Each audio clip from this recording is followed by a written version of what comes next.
All right, today we are coming with part 2 of Extra Credits series on Old Pooty, Grigory Rasputin. So this title, or the video title for episode 2 is Royal Blood. And then, of course, look out for video 3 because we got a whole mini-series to check out. The original video link is down below. Make sure you support Extra Credits. They're supportive of what I do, and they make awesome content and great mini-series on stuff like this. And I'm sure you'll find other things to your liking. All right, with that, let's get started.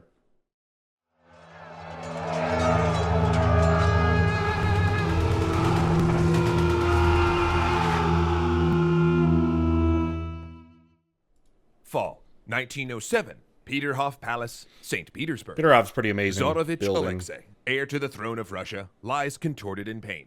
His leg has swollen to alarming levels. Black patches are under his eyes. He'd been playing in the park when he'd fallen, opening an internal hemorrhage in his leg. And while That's a nanny bad for follows him. the young Tsarevich day and night to try and prevent him from injuring himself, the boy is 3 and doesn't always listen. Right. This is the most closely guarded secret in Russia.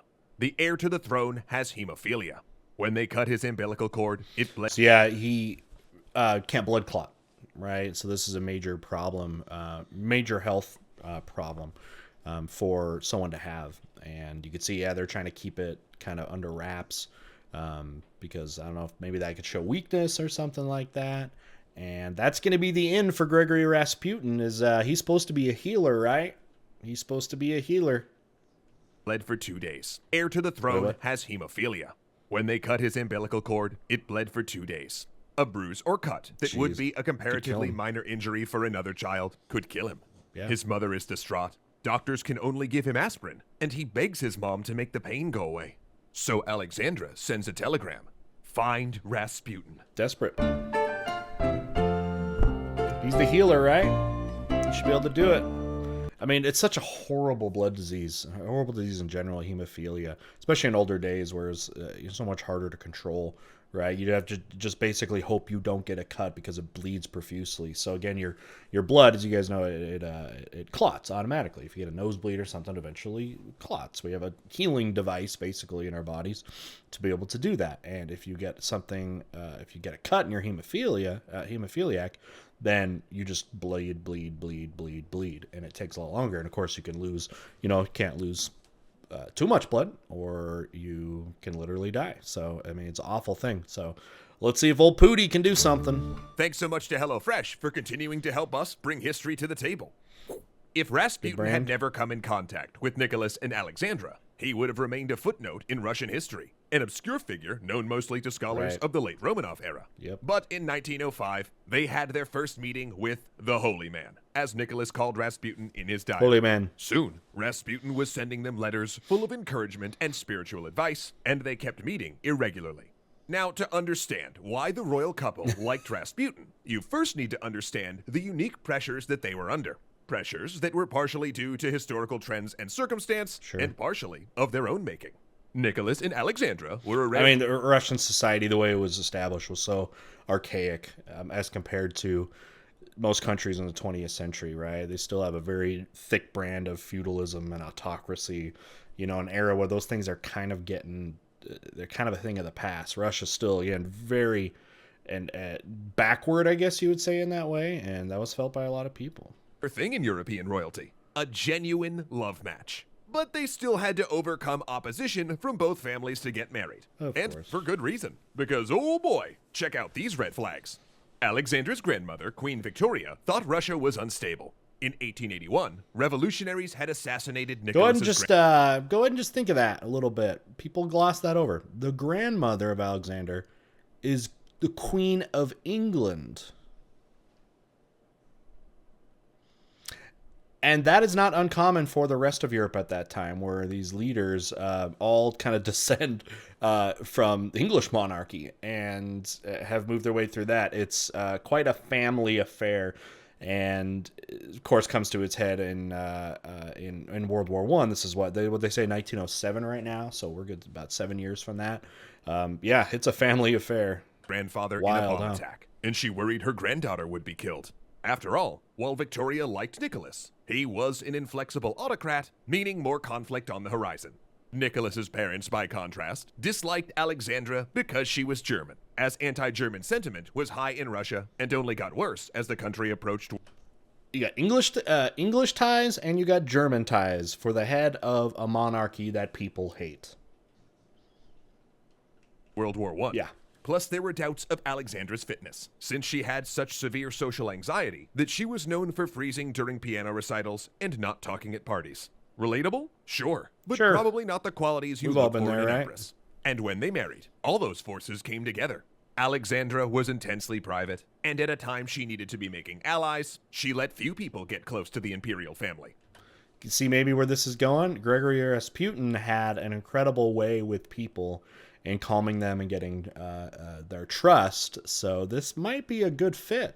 Her stiffness at social events and awkwardness in public was misinterpreted as arrogance or disdain, meaning her absence from the social scene and Yeah. apparent secretiveness opened the door The queen's for supposed to be the society face of the gossips monarchy. to pass off Meet any and rumor greet, as genuine, wine and dine such people, as that you know? Alexandra was having a lesbian affair with her favorite maid of honor. And as these society rumors reached the couple, it fueled their us versus them mentality, made Alexandra even more private, and created a situation where they thought every rumor about their inner circle were also just vicious lies. Remember that tidbit later.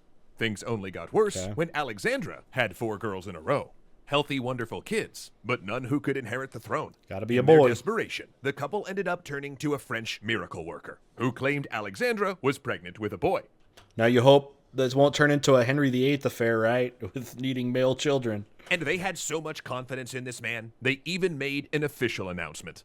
Then Oh, months later, gosh. they found out Alexandra wasn't pregnant at all. And under pressure from advisors, Nicholas expelled the healer from Russia What are you and doing, issued an man? announcement of miscarriage. Psych. Then came Alexei in 1904 and his hemophilia. The next year, Russia lost a war to Japan, precipitating a revolution where Nicholas had to cede some of his autocratic power. The Russo-Japanese War, right at the turn of the century, there, a massive blow for an aspiring Russia that wanted to be taken seriously in kind of the world scene and from the European perspective, losing to little Japan, which is of course not a huge deal in the way that you might think, because Japan was a burgeoning imperial industrial nation and had been on under a turbo, industrialization for the last 20 years right before this. And we go back and we look in history and go, okay, it makes sense. Japan, was going to be victorious in this, but this was a major blow for Russia. This included a was federal humiliating. assembly and greater freedom of speech rights, meaning now newspapers could air their own criticisms of the imperial family. So by the time Rasputin arrives, what we have is an isolated, deeply religious family set upon by every imaginable kind of pressure, from political to social to medical to celebrity, plus the very real fear of assassination. And their greatest hope for the future is before an in their family. uncontrollable toddler who can die if he skins his knee. In other words, when Rasputin started meeting with the couple, he gave them something they truly needed: hope. He told Nicholas that God supported him holding on to power. His magnetic but calming manner and his assurances God would protect the family also soothed Alexandra. Perfect fit. And he spoke to them about the importance of love. Love of God, the family's love for each other, and the love of one's fellow Christians. But it got a level deeper in 1907, when Alexei fell and Alexandra called for Rasputin to come heal her boy. Rasputin arrived, prayed over the child's bed, and made the sign of the cross over him. Then he told little Alexei that his pain would go away, that God would heal him, and that he should get some sleep. Then he left, and Alexei got better. He fell asleep, and the hemorrhaging stopped. And by the next... So one thing, I guess, we'll see if they get to it, that people have talked about with it, because it did seem like the boy would get better, when he would have these accidents or something like that. It would get better. So what is it really attributed to? Did it made the make him his blood clot and stuff like that? No, not necessarily. But what they say though is that the calming presence of Rasputin may help with things like lowering blood pressure, right? Which could ease bleeding, right? So like having that calming thing made the boy feel more comfortable, less worried, because when he's older here, he understands that this is a major problem for him when he gets these injuries, right? And So you would freak out, right? You'd get very, very scared and very anxious and high blood pressure and all that stuff. And then having again someone like Rasputin to calm him down could physically help him and help his blood problems. Morning, he was sitting up, free from fever, and recovering. Now, how did that work, you might be asking? Well, historians have debated exactly why, short of divine intervention, see if I that was this right. would be the case. One theory is that Rasputin often threw out the doctors, who were giving Alexei blood-thinning aspirin as treatment. Another is True. that, perhaps purposely, Rasputin tended to show up just as bleeding episodes were ending, while still others say that Rasputin's presence simply calmed Alexandra. Yeah, we don't have like today. We have these other pain meds that can work with that are different with how they react with blood, like ibuprofen. So aspirin, yeah, it's a thinner, which is again not good if you're already somebody who it might help with pain, but it's not going to help with the blood because that's the opposite thing that a hemophiliac would want. All right. Ending, while still others say that Rasputin's presence simply calmed Alexandra, whose anxious behavior often scared Alexei, which led to increased blood pressure and further bleeding. There we go. Even Nicholas himself That's one I had noticed heard. how Rasputin helped Alexandra's anxiety. Once when the prime minister complained about Rasputin visiting the family, Nicholas reportedly said, "Better 10 Rasputins than one of the Empress's hysterical fits." Rasputin increasingly visited the Romanovs in their private apartments, even being allowed to play with the children, pray with them at bedtime, and speak alone with Alexandra in her room.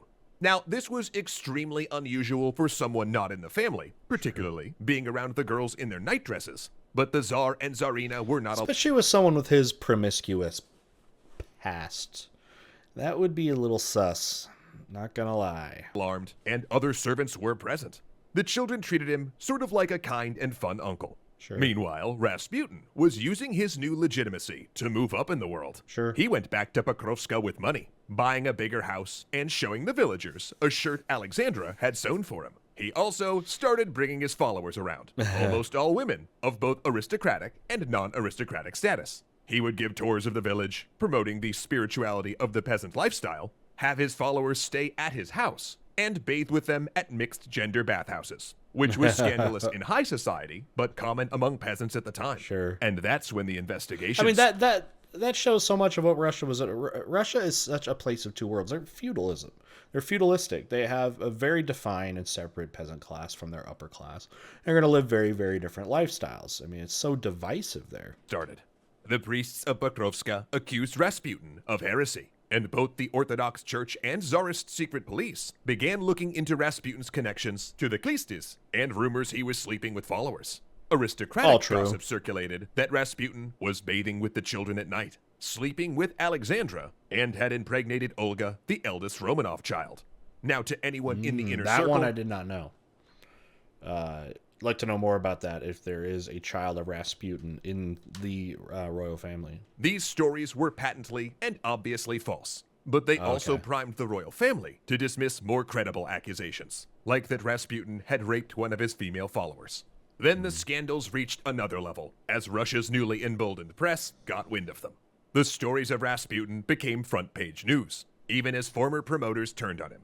Theophan said the holy man had been corrupted by high society, and Hermogen had a revelation in prayer that Rasputin was a demon. In fact, of his church allies, only Iliador stuck by him. Though that wasn't really saying much, since by this point Iliador was way off the deep end.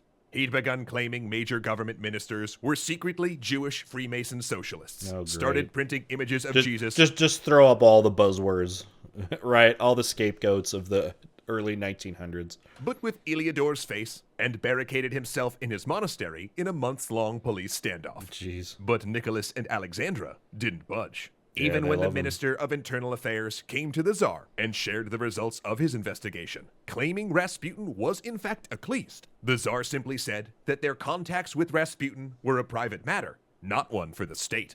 Things were getting hot, though. And Neither confirm nor deny. This would have been the perfect moment for the Tsar to kick Rasputin to the curb and minimize impact on his family and the monarchy. Instead, they just told him to go away for a little while and sent him on a Lay low. pilgrimage to the Holy Land, not just helping him escape the limelight, but also to burnish his reputation as a devout man. It Okay. didn't work, because the Rasputin that didn't now make it, existed right? in the public imagination was neither the kind healer the Romanovs knew, or even the abusive manipulator some of his burned followers saw him to be. The public, you see, saw nothing but a sorcerer, a demon, an agent of the devil trying to make the royal family his puppets. And the demon Rasputin, they said, had to die. No. But you know what goes really great with... Ooh. Cliffhanger. Let's talk about the video. One. All right, so some very important events and details of Rasputin's kind of relationship with the royal monarchy comes out in this. You know, the son being a hemophiliac thing was the in, right? That was the thing that got Rasputin into the family and earned their trust, right? Because their son has a very deadly ailment, right? And seemed to be the only one that could actually treat the boy when he would have these, you know, events that seem minor but are catastrophic, you know, for him. But it seemed like there was so much pressure put on them, the family, that they had to kind of decide. It was like Rasputin or, you know, or it's like you had to pick sides within their own royal court in a way. So it's like you decide with the church and advisors, you're going to go with Rasputin. You got to pick one or the other. And it looks like they tried to save face, right? By, all right, let's lay low for a while, or Rasputin lay low for a while. Yeah, well, these accusations, maybe it'll die down and stuff like that. And the thing is about so many things about his life, like all of those things that they had just said seemed like they could have had some kind of probability because the dude is just surrounded with rumors. And it's always been like that, right? It's always been like that since his early days. So nevertheless, though, he is becoming an influential person, and we know he's going to become even more influential. We'll see what this pilgrimage is going to turn into. So look out for episode 3 when we get to that. But yeah, makes sense now. The video title was Royal Blood because literally it's about the blood of their son, right? Future heir to the throne of Russia. All right, guys, with that, if you would, make sure you check out the original video link. The link will be down below. Look out for video number 3 as well. So best way to do that is to be subbed, enable notifications so you know when my videos come out. Look in the description. There's some links to some other things too. My gaming channel, been doing some good gaming streams and stuff over there. And get some fun history merch like my World War II Mario Kart shirt made by our awesome artist and other stuff too. So with that, we'll see you guys next time. Bye.